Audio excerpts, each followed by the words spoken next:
il fallait rester avec lui. Quatrième étape pour la préparation du massacre, le suivi et la mise à exécution des ordres par le massacre. Suivant le PV d'audition de partie civile Côte 1129 en date du 5 décembre 2012, M. Elhadj Ibrahima Bari, mécanicien demeurant à Dar es Salaam à l'époque, déclaré au pool des juges d'instruction sur interpellation-réponse. Cependant, j'ai aperçu au loin deux officiers qui ressemblent à Moussa Keïta, le secrétaire permanent du CNDD et le président d'Addis, les deux assis dans une pick-up. C'est là où on a parlé de Marokana. Parce qu'il y avait des pick-up dans la cour de Marokana. Il y avait des bérets rouges dans cette cour. Et ces pick-up faisaient partie du dispositif présidentiel. À l'audience du 9 octobre 2023, M. Mouktar Ba, correspondant de RFI, déclarait devant ce tribunal: dans la soirée du 28 septembre 2009, une journaliste de la radio Liberté FM m'a informé qu'il y a eu une réunion au camp Alpha Yaya Diallo au cours de laquelle il a été ordonné par le président Moussa Dadis de rechercher Amadou Diallo et moi-même parce que nous sommes censés avoir filmé tout ce qui s'est passé au stade. Cette décision de rechercher et d'arrêter les deux journalistes suppose qu'il était sur le terrain et qu'il fallait détruire les images des caméras détenues par ces deux journalistes, Monsieur le Président. Vous savez, il y avait des hommes masqués. Donc, ils pouvaient être parmi les masqués ce jour. Parce que le matin, ils voulaient coûte que coûte se rendre au stade en disant « moi-même, je vais aller les sensibiliser ». Mais quelle sensibilisation? Cinquième étape, l'exécution du massacre selon la volonté du président. Sur la complicité d'assassinat.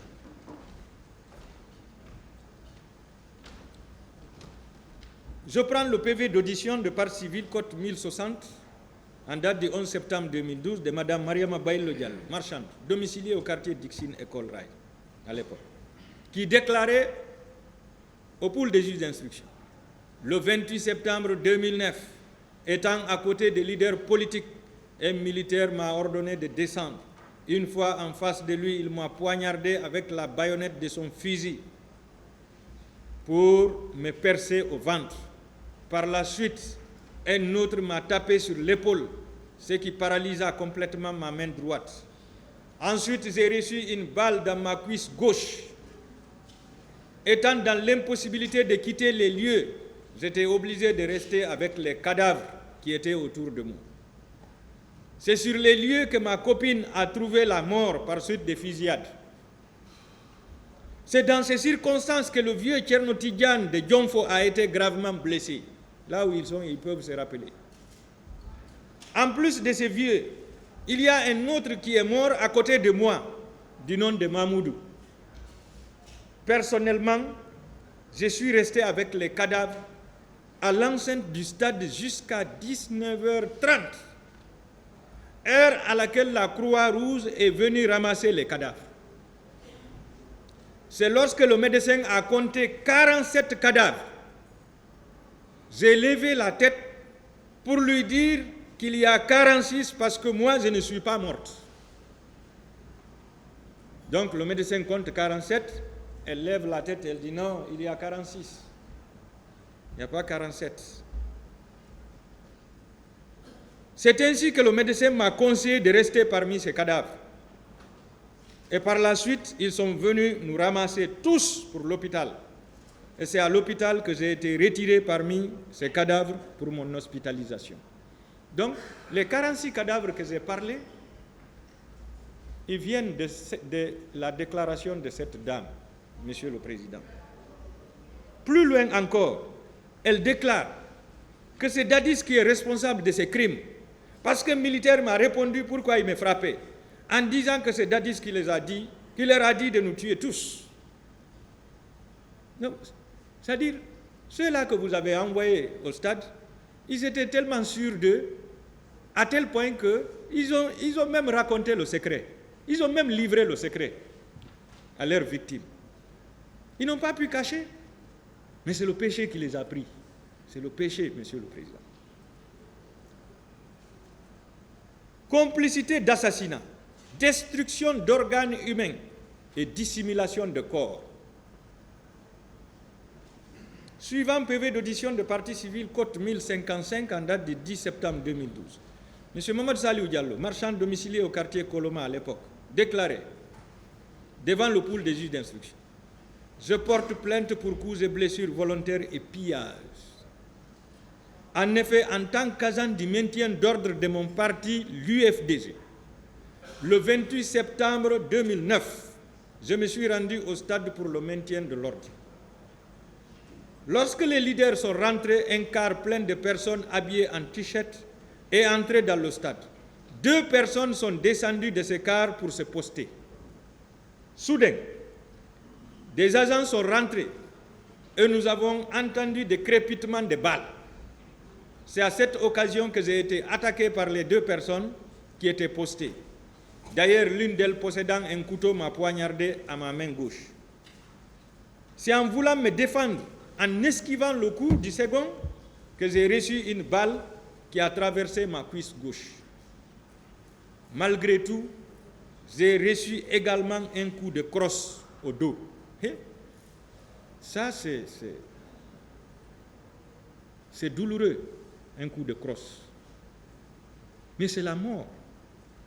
C'est plus douloureux même que la balle, un coup de crosse. Il faut voir le volume, il faut voir le poids de la crosse. C'était pour assommer l'intéressé. Enfin, c'est une balle que j'ai reçue au niveau de mes reins, dont je vous montre la trace. C'est en ce temps que j'ai perdu toute connaissance. Par la suite, j'ai été évacué grâce à l'intervention de la Croix-Rouge à l'hôpital d'Onka. À une question posée par son conseil consistant de savoir s'il y avait une coordination entre ceux qui intervenaient, il répondait par l'affirmative, parce que selon lui, si les militaires tirent sur un manifestant, il y a des hommes détenteurs de couteaux qui viennent achever le manifestant. Et enfin, d'autres pour le transporter dans les camionnettes garées à la rentrée du stade pour une destination inconnue. Donc, vous voyez, il y a une coordination. Les jeunes tirent, si l'intéressé ne meurt pas sur place, les autres viennent l'achever avec les baïonnettes et les couteaux ou les haches, et les autres les transportent dans les camions. Mort sur place et transporté, ni vu ni connu. Il précise qu'il y avait des gens à la sortie qui ont des couteaux, qui sélectionnaient les manifestants en fonction de leur visage pour les poignarder et les tuer. Il y a eu plusieurs cas de ce genre. Il ajoute qu'au moment où j'étais à l'hôpital blessé, on m'a appris que ma boutique a été incendiée et vandalisée. Sur la question des fosses communes, posée toujours par son conseil, il précise que selon un de ses amis, le nommé Alpha, qui vendait à côté du camp Samori à l'époque, disait avoir vu 41 corps de manifestants dans la cour du camp Samori qu'on a empilés en cassant à l'aide des barres de fer les bras, les jambes, partout où il y a des os, dans l'intention de transformer la personne en bouillie pour mettre dans les sacs et embarquer pour une destination inconnue. Donc si je vous parlais de 41 corps empilés, cassés, c'est sur cette déclaration, Monsieur le Président, je n'ai rien inventé. Sur la complicité du président Dadis de la dissimulation des corps, M. Mamadou Bari déclarait devant le pool des juges d'instruction, suivant PV d'audition de partie civile, code 1185, en date du 13 février 2013. Le 28 septembre, après la rentrée des leaders politiques, au moment où ceux-ci devraient s'adresser aux militants, nous avons entendu des coups de feu. Au moment des tirs, les gens tombaient de tous les côtés. Pour sauver ma vie, j'ai fait semblant d'être mort. Et je me suis couché au milieu des cadavres. Même si c'est moi, c'est ce que j'allais faire. Je n'allais même pas tenter de sortir, j'allais me coucher sous les cadavres. J'ai pu voir ce qui s'est passé autour de moi. Et je voyais des militaires, gendarmes et policiers en train de tirer sur les manifestants. Juger, c'est se faire une opinion sur quelque chose, sur quelqu'un, porter un jugement de valeur, une appréciation, ou prendre en qualité d'arbitre une décision au sujet d'un litige. Dans le cas d'espèce, Monsieur le Président, Messieurs les assesseurs, il s'agira pour vous de départager les 3 catégories de personnes présentes dans cette salle. Le ministère public, qui accuse sans pourtant fournir les preuves de la matérialité d'une infraction prétendument commise. En tous les cas, jusqu'à cet instant, je n'ai pas eu le bonheur d'assister à une démonstration juridique du parquet m'indiquant les 3 éléments constitutifs de l'infraction comme on nous l'apprend dès la première année de droit.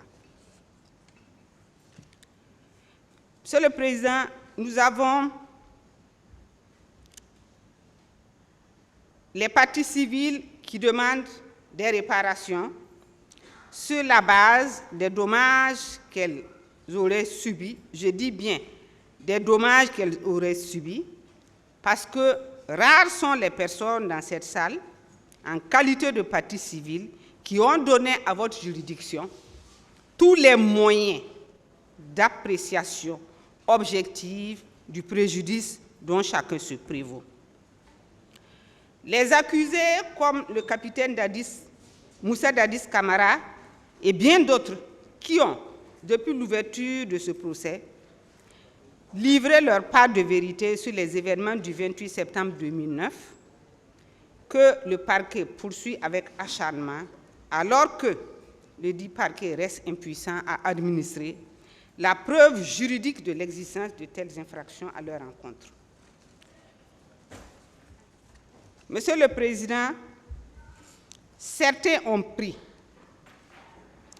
Monsieur le Président, Messieurs les assesseurs, j'ai été particulièrement peiné de voir que sous le couvert d'interroger, de contre-interroger, de confronter les accusés, le parquet et singulièrement les parties civiles se soient livrés sans aucune retenue à des comportements peu élogieux, allant des railleries, des provocations de toutes sortes sur la personne même de celui qui a présidé aux destinées de ce grand pays qu'est la Guinée, en la personne du capitaine Moussa Dadis Camara. Certains même ont pris un malin plaisir à exciter sa colère, l'amenant quelquefois à réagir de façon inopportune et induisant qu'en votre qualité de président du tribunal et usant de votre impérium, vous lui fassiez des mises en garde. Mais quant à vous, Monsieur le Président, Messieurs les assesseurs, vous avez traité le président Dadis Camara avec humanisme et respect. Je ne peux pas en dire autant du parquet ni des parties civiles. Je souhaite au plus profond de moi qu'aucun Guinéen, ancien président de la République de Guinée, ne connaisse un jour les humiliations et les sarcasmes comparables à celles qui ont été infligées au capitaine Moussa Dadis Camara. Car je ne doute pas que dans cette salle, parmi les personnes qui y figurent ou dans leur progéniture, il sortira certainement un jour un président de la République. Un adage de chez nous dit bien que celui qui monte l'escalier donne du respect à celui qui en descend. Parce que celui qui en descend, c'est celui qui était monté. Donc, monter des escaliers vous contraint à descendre. Autrement dit, L'adversité, c'est le lot de tous les hommes. Et on ne tape pas sur un homme couché. C'est déloyal. Et c'est parce qu'on ne tape pas sur un homme couché que je me plains de ce que, au moment où Moussa Dadis Camara était à votre bar, il a souvent été humilié. L'action de juger, Monsieur le Président, confère aux magistrats une puissance. Et à cet égard, le philosophe Descartes indique que la puissance de bien juger, de distinguer le vrai du faux, est proprement le bon sens ou la raison. Il continue en disant, ce n'est pas assez d'avoir l'esprit bon, mais le principal est de l'appliquer bien, car l'homme est une chose imparfaite qui tend sans cesse à la perfection dans le temps et dans l'espace.